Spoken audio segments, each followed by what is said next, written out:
With Saka leaving Selhurst Park on crutches yesterday, I've picked out 8 of the best alternatives to replace him in FPL, including 6 different midfielders with under 10% ownership. Hey everyone, Sam here, otherwise known as FPL Pricey. Of course, in today's video, I'll be checking out some of the key Saka replacements in FPL, should he be out for quite a while. And of course, the signs aren't looking too positive right now.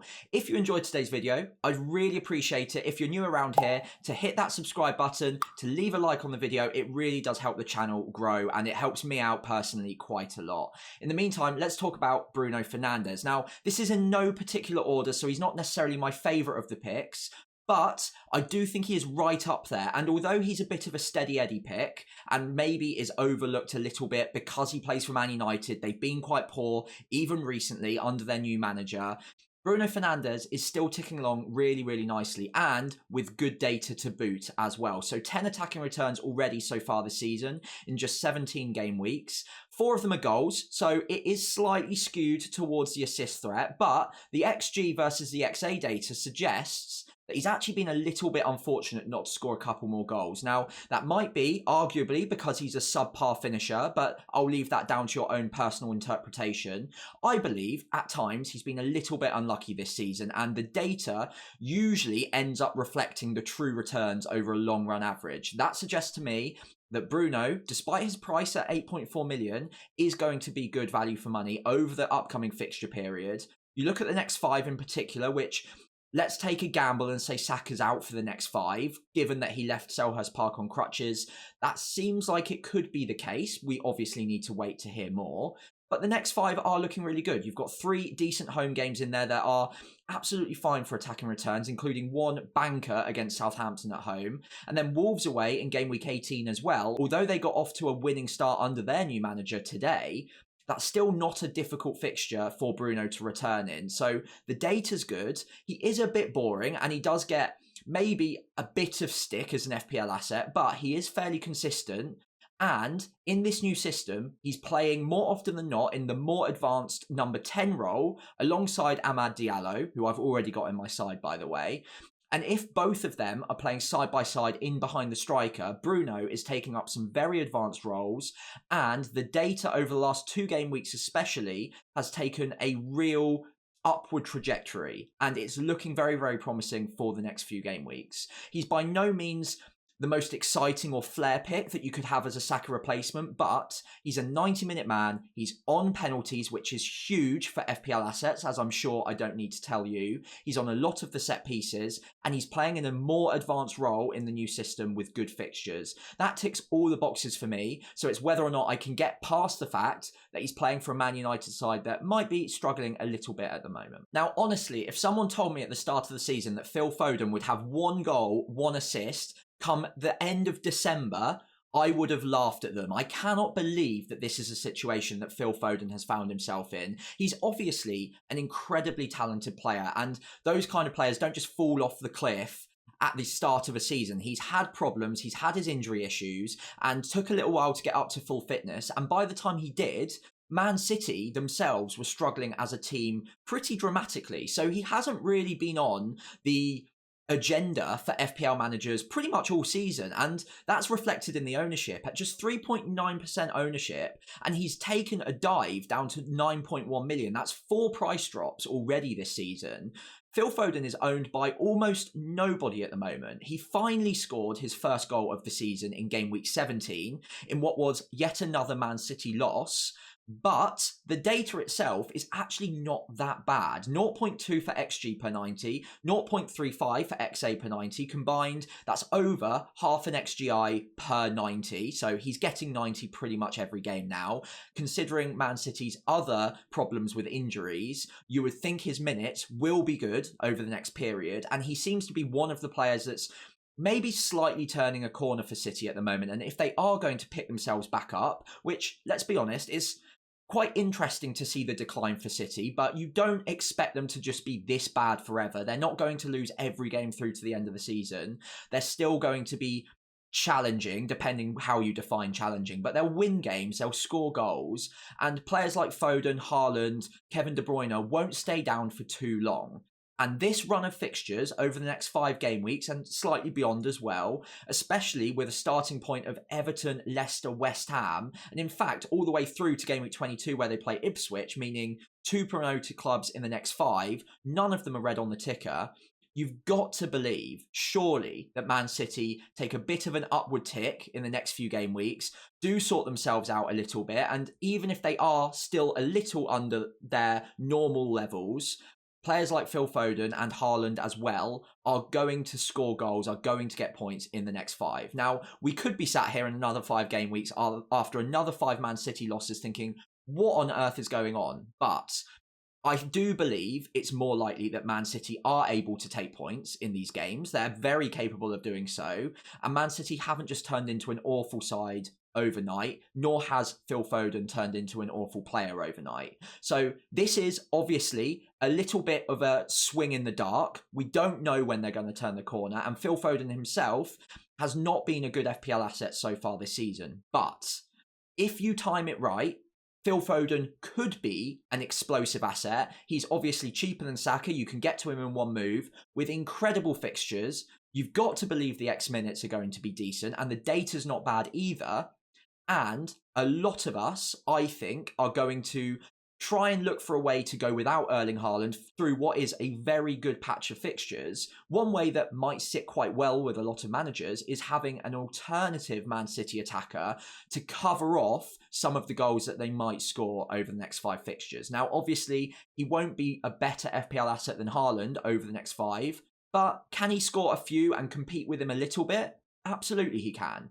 So Phil Foden, yes, he's been terrible so far, but if he's ever going to turn the corner, as will Man City, the next 5 fixtures look really promising. And if you want a bit of a shot in the dark, this could be your guy. Okay, so obviously Saka looks like he's going to be out for a little while for Arsenal, which means other Arsenal players are probably going to have to make up the attacking threat that Saka is leaving behind him. Now, Martin Ødegaard, so far this season, a bit like Phil Foden, as we've just discussed, has been maybe a little bit off the boil. 1 goal, 2 assists. He did have an injury, though, so slightly more limited minutes.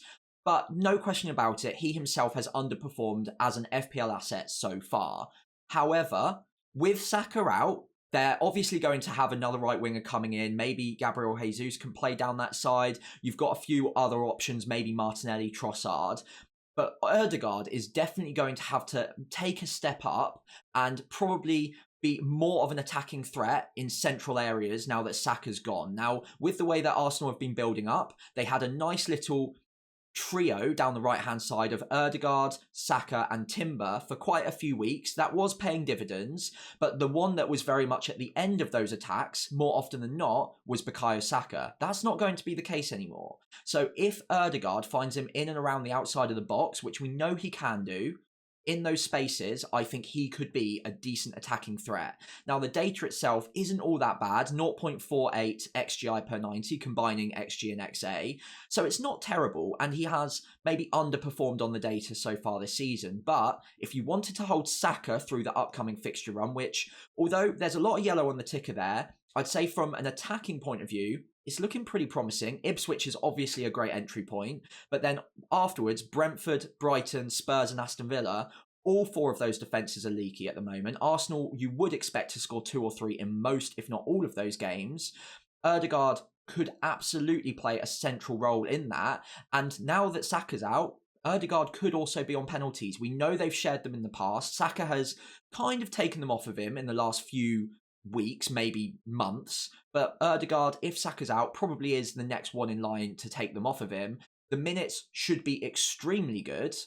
I don't mind it as a bit of a differential pick. Another player under 10% ownership. Yes, he's underperformed, but he's ticking all of the boxes, and if you liked Saka, then the fixtures coming for Ødegaard are obviously the same, and he might have to step up in Saka's absence. So Bryan Mbeumo is one of only 2 players that is over 10% owned that I'm going to recommend in today's video, and is actually the highest owned out of all of the players I'm going to talk about. 28% ownership. Obviously, he was the darling of FPL at the start of the season, and even recently, after a lot of managers sold him, including myself, by the way, he has still been performing relatively well, and he's always going to be a player, regardless of the fixtures, that's getting 90 minutes, he's on penalties, and the data is consistently good. Brentford's home form, despite who they're playing, so far this season has been absolutely outstanding.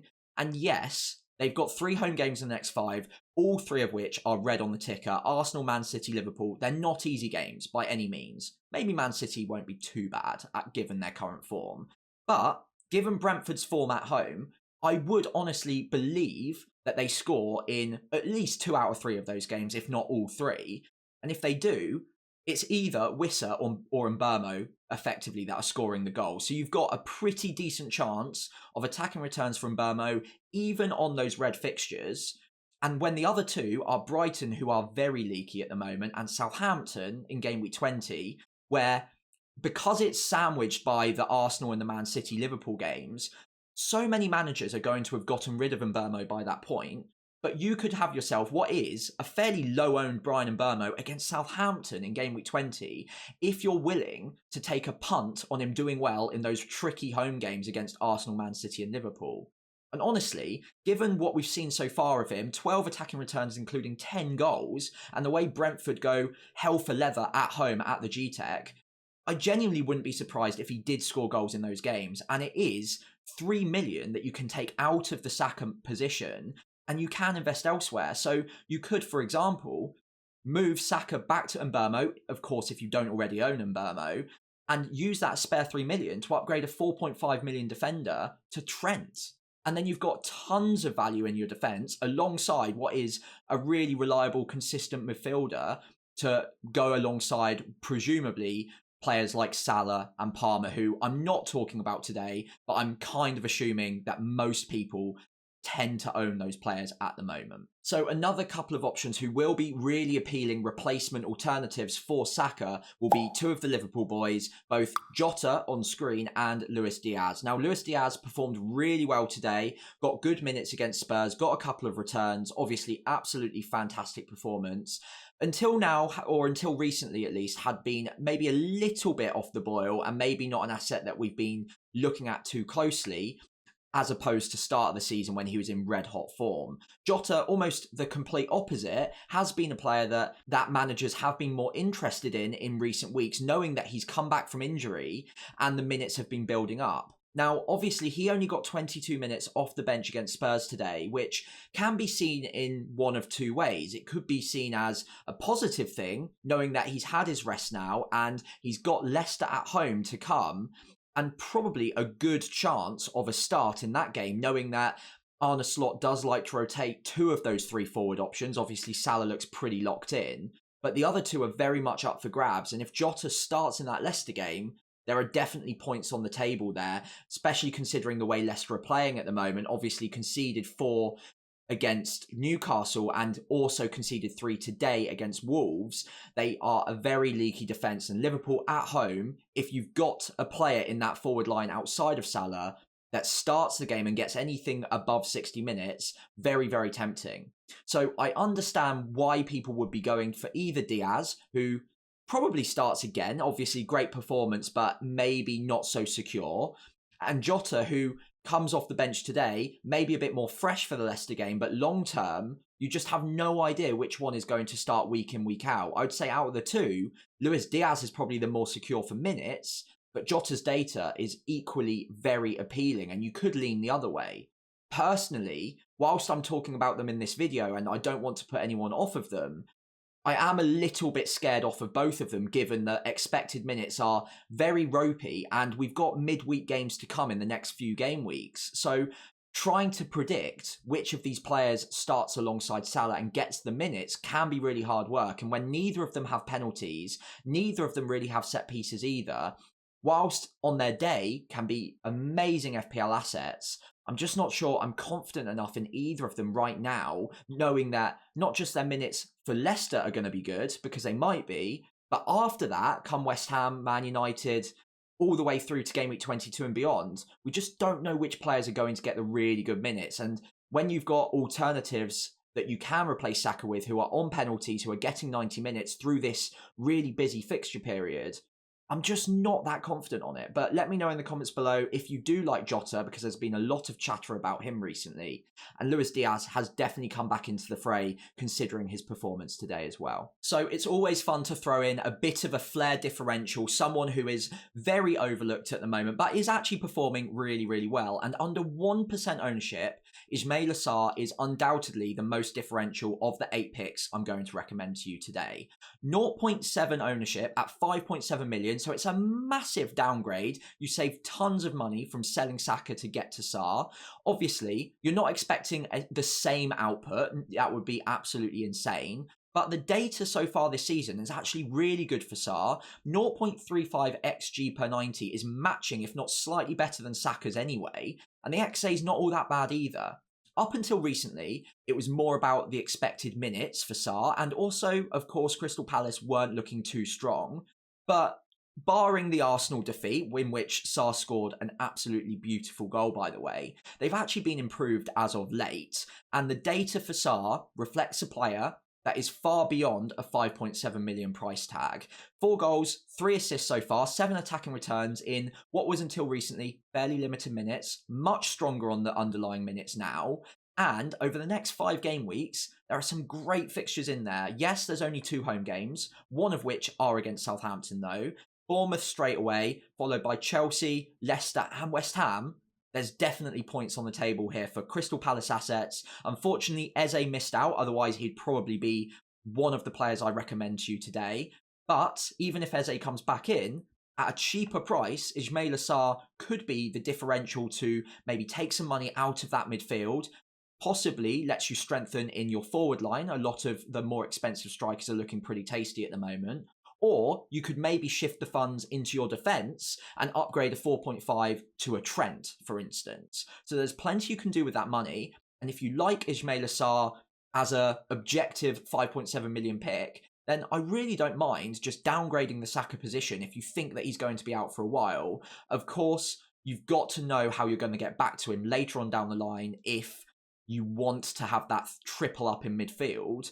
But I think for the time being, if we hear that he's out for a while, downgrading that position, I don't think it's all that bad. So another player that naturally comes to mind when you're looking at Saka replacements, and has been the case in recent seasons as well, is Son Heung-min. Now, 11 attacking returns this season comes maybe somewhat as a surprise, because I've never really focused on him that much as an asset. Here or there, I think I've had him once so far this season. He was very disappointing for me, but he has been racking up the points and he has been racking up the returns as well. So the data's not that bad, 0.60 XGI per 90. Overall, not a bad replacement option on paper. 9.8 million though, so he is more expensive than any of the other alternatives I'm talking about today. Very differential at 5% ownership, it is true, but he is getting taken off a little bit more early, more often in recent weeks, and Ange is definitely using his options off the bench to conserve the minutes and conserve the legs from Son, who obviously is aging now. He's still an elite performer, but Spurs are definitely resting him when they get the chance. And even today, when they were chasing the game, he comes off early against Liverpool. And I think that's just something that we now have to come to expect from Son, that whilst he's still a good asset when he's on the pitch, the minutes aren't quite as good as they have been in recent seasons. And when the data isn't absolutely outstanding, I'm just not sure that I'd have him over the likes of some of the other players I've mentioned today, when he can be a bit sporadic with the returns. His data's not as good as some of the others anyway. And even though he'll undoubtedly score points in the next 5 or 6 game weeks, the fixtures aren't that bad either. If the minutes are even a shade lower than what we've come to expect from Son, it does put me off ever so slightly. Now, look, the fixtures are great. You've got that great Wolves game in game week 19. Newcastle at home. Again, Spurs have great underlying attacking data, so they can score against any of these teams, no question about it. But they are sharing across the goals, across their forward line, and even in their midfield as well. And can you guarantee hauls from Son? I'm not so sure that he's going to regularly going to be that guy anymore when they've got other alternatives. Now, you could go for him. Obviously, you're spending a lot of money for the privilege, but he could still do well over this next 5. But for the money he's now worth and what I can do with that extra money, if I do downgrade the Saka position to someone around 8 or 7 million, I think I can do more elsewhere with that money than spending it on upgrading to Son rather than, let's say, a Maddison, an Mbeumo, a Bruno, an Ødegaard. All of the players that I'm mentioning today, I think maybe not match Son or get very close, but certainly compete with him. And I think you can do more with that extra money elsewhere personally. But again, he's in this video because I do still think he's a decent alternative. So let me know if you disagree on whether or not you think that the fixtures and the data are good enough on Son to still see him as the ideal Saka replacement. So James Maddison is the final player I want to talk about today. Got a goal just before I started recording in that Spurs-Liverpool match, that 9-goal thriller, and has gotten 13 attacking returns so far this season, which honestly, I can't believe that that's happened and no one's owned him. He's still under 10% owned. And I think the reason that he's still so low owned is because the minutes have been shaky at times this season. Even today, got taken off on, I think it was 57 minutes, so before the hour mark, despite being the one with the highest player rating. I think it was on SofaScore when I last checked it in the Spurs lineup. He is tending to get taken off earlier than a lot of his teammates, even earlier than the likes of Son Heung-min as well, who I've already mentioned. But when he's on the pitch, the data is the best of the lot. 0.72 XGI per 90, that being of all the Spurs assets anyway. It's very, very strong. He's obviously on some set pieces. He's got good XG data, which, again, for what is a number 10 role, that's very, very high for a midfielder. Now, there aren't many other players in this role who are going to be performing at this sort of underlying data level. And of course, he's overperforming in terms of the output so far. 13 attacking returns off of 0.72 and lower than 90 minutes a match is an overperformance. But like I said with Son, the fixtures aren't that bad. You can see Spurs scoring in all of those games, Arsenal probably being the toughest one.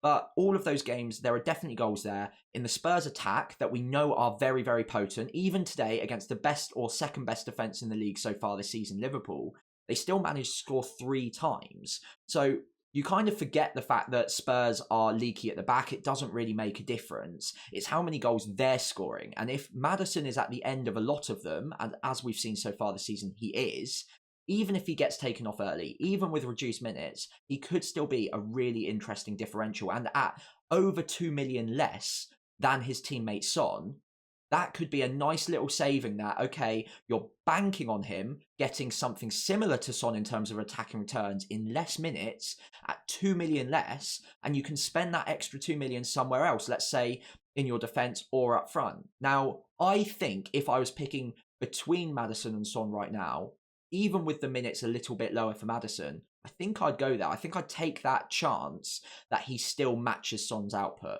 Now, obviously, the X minutes are a big issue here. So it's whether or not you believe he's going to continue starting. I personally don't see any reason why they shouldn't keep starting him, but be prepared for the odd early substitution. I think 57 today was quite harsh. It would usually be a bit later than that, but you're probably expecting about 70 to 80 minutes at a push for Maddison most game weeks.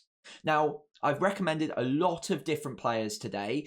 Obviously, it goes without saying that both Salah, who was phenomenal again today, by the way, and Palmer are probably the best replacements of the lot, but they're both so highly owned, it seemed a little bit redundant talking about either of them in this video because you probably already own them. If you don't, I would probably recommend going for one of those two. And, of course, I've only had a 20-25 minute video here, so I can't talk about every single player. If I've missed one that you want to talk about that you think is the ideal Saka replacement, feel free to leave a comment below and I'll have a chat about it in the comments with you because I've probably missed someone that you think is a great alternative and I don't want to completely miss out on them as well. Now, as we get to the end of the video, I'd really appreciate it if you could just leave a like and subscribe to the channel. That would mean the world to me. And if you want to join me again as we run through my team selection going into Game Week 18, I'll see you on Christmas Eve. Good luck ahead of Game Week 18, everyone, and hopefully I'll see you back here again soon.